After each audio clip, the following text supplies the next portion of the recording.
Well, hey there, Dr. Andrew Garecki, physical therapist, here to answer another question I get all the time about stenosis. What's the best position to sleep when I have stenosis? And there is a very scientific answer here, which is going to hopefully be helpful for you as you're dealing with stenosis, if you're dealing with stenosis.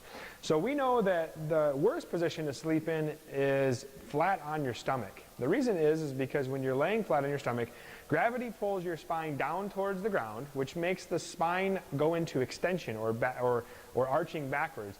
And we know that there's one of three ways to make the hole smaller and close down on that nerve, and one of them is extending backwards. And so laying on your stomach, you probably already know this, is not a good position if you want to reduce back pain from stenosis.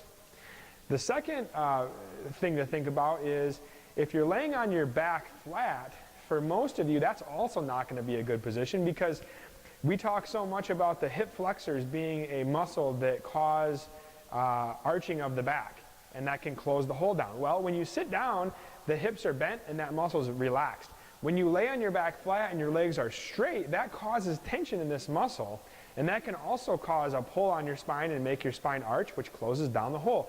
So we've got two positions that are not so good, on your stomach and on your back.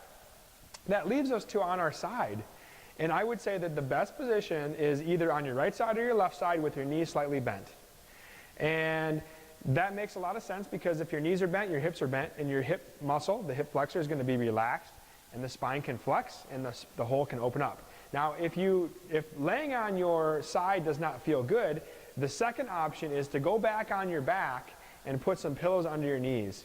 That oftentimes is going to be successful. I prefer being on the side over the back with pillows, but those are two options for you if you're having pain with stenosis in your low back.